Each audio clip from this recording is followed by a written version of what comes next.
How's it going, everyone? My name is Online and welcome back to another video. If I were to drive my car all the way to where you are right now and ask you how you're doing, I hope the answer would be doing well because we finally got some PS5 news on the horizon to look forward to. Man, 2020 continues to surprise. I love getting news at 6 a.m. on Saturday mornings, but nonetheless, here we are. I'd love to take credit for this announcement this morning because I did actually change my YouTube banner for the first time in what was like 3 years. As you can see it right here, I finally changed it to something a little bit more modern with the games, we're all looking forward to in the next few months and years ahead.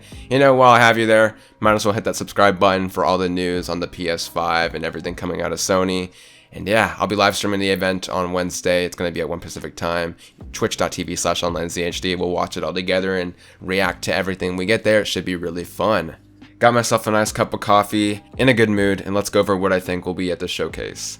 Before I dive into my predictions, I do want to go over what Sony themselves have said about the event. Obviously, those are where we can gather, where we're going to be able to predict what we see here. This is going to be a 40-minute showcase, similar to what that Future of Gaming showcase will be. It's not really clear whether it's going to be as high production as that event, but everything that we've seen online in terms of our marketing material makes us suggest that it will be. It'll be a 40-minute showcase on the latest worldwide studio games from Sony, as well as some of their developer partners, things like the Bethesda of the world with Deathloop.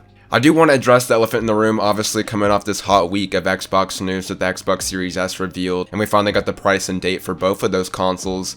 Yeah, obviously Sony's turn is next, and you can expect to get price and date out of this event. There's no way we're going to go out of this showcase without a price and date. Now, it's not specifically mentioned here, but in my opinion, they're going to just treat it like they did with the hardware. If you don't remember, the Future of Gaming showcase never really promised anything about seeing the box. It was all about the games, and then at the very end, it was kind of like a one more thing. Expect Sony to do something similar. After the high of the 40-minute showcase of all these new PS5 games getting announced and updates on previously announced games, they're going to drop the news on when this thing will be able to be pre-ordered, for how much, and when the actual device is coming out, and it should be good. Besides that, I do expect that we're probably going to see the UI as well, somewhere sprinkled within. We did get that tease back in June, and man, can't deny it, I really want to see that UI because it's a big thing. Obviously, when you're playing games, you're going to be interacting with the PS5 UI on a daily basis, and it's very important, and especially since Sony apparently has done a lot to it, I want to see what it looks like, man. Yeah, let's go over into what the bulk of the presentation will be though, this actual software here. And yeah, for me, honestly, we're going to see a bunch of updates on obviously the games that we saw in June, hopefully now with some good release windows and dates. Expect every single launch title that's coming out the PS5 at this point to finally get a concrete date with the system. Kenna just recently got delayed to Q1 2021. I can't imagine that's probably because, this showcase was about to come up. It wasn't going to be announced for, launch title here, and they had to get that news out beforehand. So, yeah, besides that, Miles Morales, obviously, we already know it's pretty much going to be a launch title. Finally, for me, I'm really looking forward to seeing Demon's Souls gameplay, as well as possibly hearing if that game's, going to be coming out at launch. We've been dealing with the rumor for the last few weeks now, since that game did get rated in Korea, that game might be actually day one indeed, so that'd be pretty insane. Yeah, I'm just looking forward to seeing it. Horizon's on the table. We could see some gameplay of that. That game apparently is 2021. So yeah, that's a quick turnaround from Guerrilla. Yeah, honestly, I'm interested to seeing, how Sony shows as much as they do. That PS5 event back in June was pretty great because they literally announced, as many games as they did back in like 2016 almost, that infamous E3 2016 that we all know and love. But as we know, that kind of doomed PlayStation for the next few years in terms of their press conferences, because they kind of didn't have anything else to really show here. So, on one hand, I'm looking forward to seeing more PS5 games, but at the same time, I know what's going to be the next few years if they do so. So, yeah. Sony will go big, obviously. This is kind of their final push here, and yeah, they're going to want to end off strong, and especially if they're, going to put that price and date next to it. They're going to want to put that price and date next to some really good looking software. So here in edit, I kind of realized I never gave my full predictions on the price and date for PS5, and I thought that was because I've kind of said it so many times in the past I didn't need to say it again. I think the PS5 will drop on November 13th. It's a Friday. Sony loves Fridays. Every single title that they've released this year with Last of Us and Ghost of Tsushima has been on a Friday. Fridays just make the most sense in terms of launches. And obviously they have a strong relationship with Call of Duty. We know that Xbox Series S and X are going to be dropping, earlier that week on a Tuesday. I feel like Sony wouldn't want to give them potential next generation sales to Call of Duty. I feel like November 13th makes the most sense. They traditionally go in the middle of the month. And yeah, that's where I'm going to lock my predictions in terms of the release date. In terms of price, I believe the PS5 with the disc will be $499. They're going to price match the Xbox Series X. And then I think the digital will be either $399 or $449. You know, I'm guessing it's going to be a $100 difference between the two models, so I'm kind of leaning towards that $399 model. But, you know, who knows? It's Sony. I still think that Sony has some big megatons, or at least some big game announcements kind of behind their cards. They've kind of already teased that June event was, you know, just the beginning, obviously.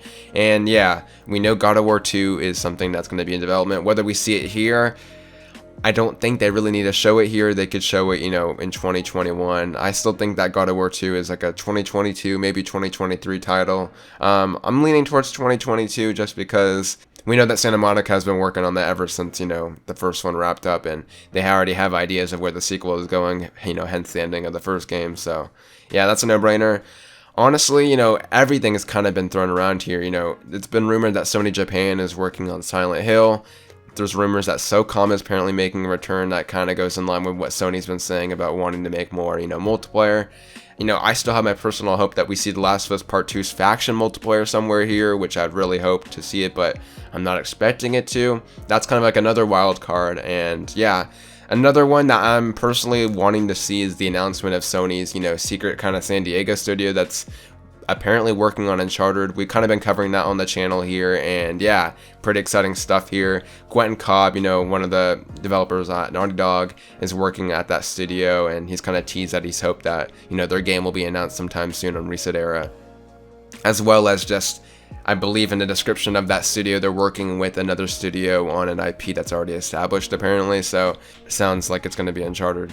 Yeah, I definitely think Sony's holding some stuff back. We know that Imran Khan has kind of been knowing about some big, you know, exclusive deals that Sony's been, you know, making with some big third-party developers. You know, he's been teasing this in the past, and I think even with this announcement this morning, he's tweeted that he doesn't know which megaton or which big game Sony's going to pull out of this one, because they have a few apparently. And yeah, you know, I've always said that I think it would be in line with kind of games that you'd kind of traditionally expect, you know, with PlayStation. So things like Final Fantasy possibly. You know, I still expect that Final Fantasy 16 could be here.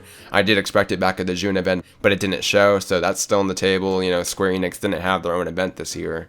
Besides that, you know, I'm kind of glad that I don't really know what to expect. You know, I like surprises here, and yeah, I'm just kind of thinking, you know, obviously it's a 40-minute showcase. The one thing I am wondering is, you know, Sony hasn't really detailed the software side of their, you know, consoles UI and all that. I'm wondering if that's the time and place for here. We obviously got that tease back at June, but we didn't see anything else since then. You know, it's possible that they hold that off for the next 2 months ahead until the release of the console with, you know, small updates, you know, in articles and video format. It's possible that's where they're going to focus in terms of like the exciting, you know, UI stuff, but I still expect it, you know, one way or another to be at this event. They do say at their blog post that they're going to be showing off games in the launch period of the PS5 and beyond, so expect Sony not to hold back. They're going to want to show you reason to get a PS5 this holiday. They're probably going to be reaching into games that they have planned for 2022, which is where we possibly could see God of War 2. We possibly could see what that secret Sony studio is working on. Maybe the return of SOCOM or Silent Hill. That'd be insane. And yeah, it should be a really good time, and I'm looking forward to it. I do want to see, you know, possibly, you know, PS4 games get some patches or some updates on the PS5. There's a lot of people that are most likely going to be getting a PS5 that didn't own a PS4. I mean, the bulk majority will have, but there's definitely the few that haven't played, you know, games on PS4, and you want to give those games, you know, kind of like a reason to be played on PS5. So it'll be interesting to see what Sony's strategy is there, if they even address it here. And yeah, besides that, I think it will be a very exciting showcase. I look forward to watching with you all on twitch.tv/OnlineZhD. Besides that, make sure to subscribe to the channel. Make sure to hit the notification bell, just because YouTube nowadays is very weird. A lot of times videos won't be sent out to people that really want to watch those videos, and it's very much a 50-50 chance on just even basic subscriptions. So very sad to see, but yeah, if you could do that for me, that'd be great. Besides that, I've been online. I look forward to seeing you guys in the next video. Take care of yourselves, and I'll see you next time.